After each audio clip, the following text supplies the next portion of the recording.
आधीच निवडणूक प्रक्रियांवरती विविध आरोप होत आहेत। आता पुन्हा एकदा केंद्र सरकारच्या एका भूमिकेमुळे देशात वादळ निर्माण झालंय। आपल्याला पाहिजे असलेल्याच लोकांची नावं निवडणूक यादीत ठेवायची आणि बाकीच्यांची नावं उडवायची अशी केंद्र सरकारची नवीन रणनीती असल्याचे अनेक आरोप विरोधी पक्षांकडून करण्यात आले। भारतासारख्या जगातील सर्वात मोठ्या लोकशाहीचा कणा हा तिची निवडणूक प्रक्रिया आहे। ही प्रक्रिया राबवणाऱ्या भारतीय निवडणूक आयोगाची स्वायत्तता आणि निष्पक्षता हा नेहमीच देशाच्या राज्यघटनेचा एक मूलभूत आधारस्तंभ मानला गेला।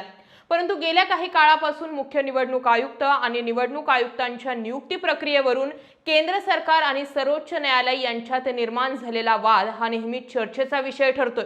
याला आता गंभीर घटनात्मक स्वरूप प्राप्त झाले। नुकत्याच झालेल्या सुनावणीनंतर सुप्रीम कोर्टाने या प्रकरणावरील आपला निर्णय राखून ठेवलाय। आयुक्तांच्या निवडीवरून पहिल्यांदाच न्यायालय आणि केंद्र सरकार आमने सामने आल्याचं चित्र बघायला मिळतंय। विषय इथपर्यंत गेलाय की केंद्र सरकारच्या वतीने चक्क न्यायालयालाच पंतप्रधानांच्या विश्वासार्हतेबाबत विचारण्यात आले। निवडणूक आयुक्तांच्या निवड समितीतून सरन्यायाधीशांना वगळण्यात आल्यानं आणि त्यांच्या जागी पंतप्रधानांनी नियुक्त केलेल्या कॅबिनेट मंत्र्याचा समावेश करण्यात आल्यानं हा सर्व वाद निर्माण झालाय। या माध्यमातून केंद्र सरकार निवडणूक आयुक्तांच्या निवड प्रक्रियेत सरकारचा होल्ड ठेवण्याच्या तयारीत असल्याचा आरोप विरोधकांकडून होतोय। हा वाद अचानक निर्माण झालेला नाही, तर यामागे 1950 पासून सुरू असलेला एक मोठा घटनात्मक प्रवास आणि कायदेशीर घडामोडींचा इतिहास आहे। आधी तो समजून घेतला तर आता काय सुरू आहे ते आपल्याला कळायला सोपं जाईल। 25 जानेवारी 1950 या तारखेपासून हा सर्व प्रवास सुरू होतो। भारतीय राज्यघटनेच्या कलम 324(2) अन्वये निवडणूक आयुक्तांची नियुक्ती करण्याचा अधिकार राष्ट्रपतींना पर्यायाने केंद्रीय मंत्रिमंडळाच्या सल्ल्यानुसार करण्याचा निर्णय झाला।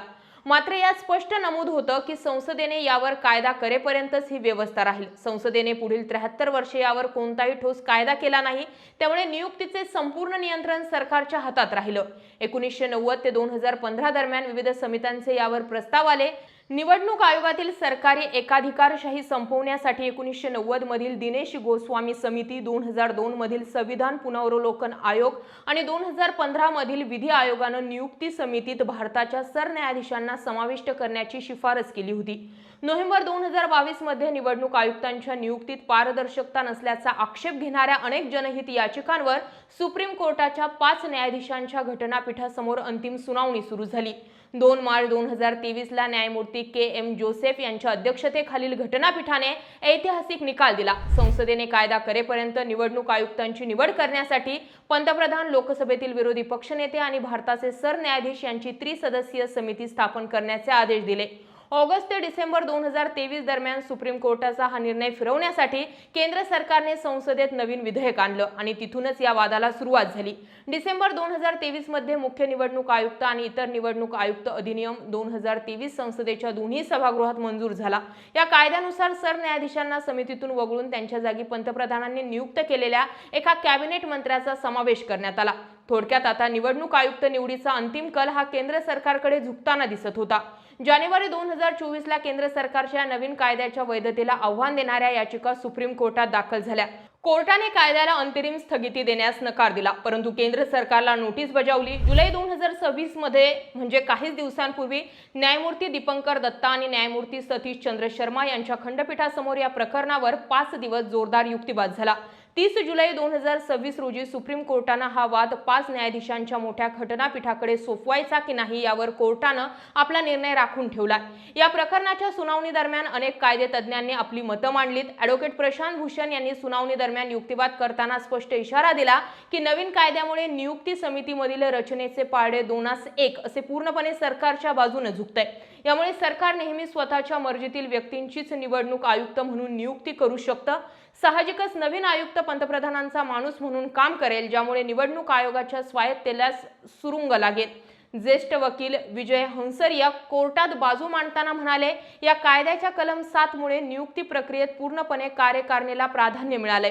जर पंतप्रधान आणि कॅबिनेट मंत्र्यांनीच एखादं नाव ठरवलं तर विरोधी पक्षनेत्याला पर्याय निवडण्यास वावच उरत नाही। लोकशाहीत नियुक्ती प्रक्रियेवरच संशय निर्माण झाल्यास संपूर्ण निवडणूक प्रक्रियेवरील जनतेचा विश्वास उडू शकतो। सॉलिसिटर जनरल तुषार मेहतांनी सरकारची बाजू मांडताना म्हटले की घटनेच्या कलम 324 नुसार कायदा बनवण्याचा अधिकार केवळ संसदेचा आहे। लोकशाहीत जनतेने निवडलेल्या पंतप्रधानांच्या पदाला एक प्रतिष्ठा असते। ते लोकशाही मूल्यांच्या विरोधात काम करतील असा पूर्वग्रह ठेवणं चुकीचं ठरेल. जर आपण पंतप्रधानांवरती अविश्वास दाखवला तर भविष्यात मंत्रिमंडळ किंवा इतर कार्यकारी नियुक्तीतही बाहेरील व्यक्ती किंवा न्यायाधीशांना बसवावे लागेल असा युक्तिवाद मेहतांनी केलाय. सुप्रीम कोर्टाचे न्यायमूर्ती दीपंकर दत्ता यांनी सुनावणी दरम्यान उपस्थित केलेला एक मुद्दा या संपूर्ण वादाचा केंद्रबिंदू ठरतोय. कोर्टाने म्हटलंय की justice should not only be done but it must be seen to be done.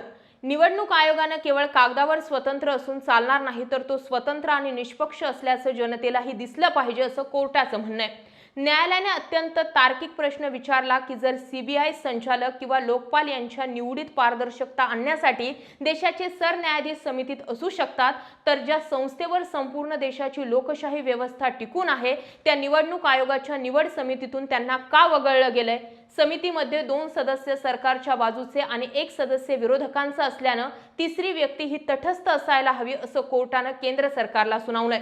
थोडक्यात हा वाद केवळ सरन्यायाधीश समितीत असावेत की नाही इतका मर्यादित नाही. हा वाद सत्तेचं पृथक्करण आणि चेक्स अँड बॅलन्सेस या लोकशाहीच्या 2 महत्त्वाच्या सिद्धांतांमधील संघर्षाचा आहे. संसदेला कायदा करण्याचा पूर्ण अधिकार आहे, या शंका नाही. मात्र तो कायदा घटनेच्या मूलभूत चौकटीला आणि मुक्त व न्याय निवडणुकांच्या तत्वाला बाधा पोहोचवणारा नसावा, हा न्यायालयाचा अधिकार आहे. निवडणूक आयोगासारख्या घटनात्मक संस्थेच्या प्रमुखाची निवड जर पूर्णपणे सत्ताधारी पक्षाच्या बहुमतावर अवलंबून राहिली तर भविष्यात त्या संस्थेच्या निर्णयांवरती नेहमी संशयाचं धुकं राहील.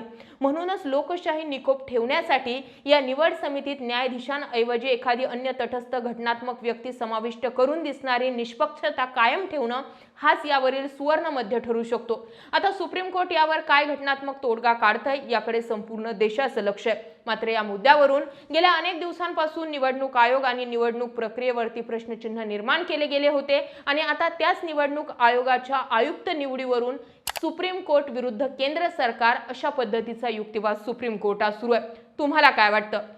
निवडणूक आयोगाचा आयुक्त निवड प्रक्रियेमध्ये जर दोन्ही माणसं सरकारची असतील आणि एकच माणूस विरोधातील असेल तर तो विरोधातील माणसाच्या भूमिकेवरती कितीचं लक्ष केंद्रित होणार आहे किंवा कितीचा निर्णय बदलला जाणार आहे? त्यामुळे या निवड समितीमध्ये सरन्यायाधीशांनी असायलाच हवं का? कमेंट जरूर करा. जय महाराष्ट्र.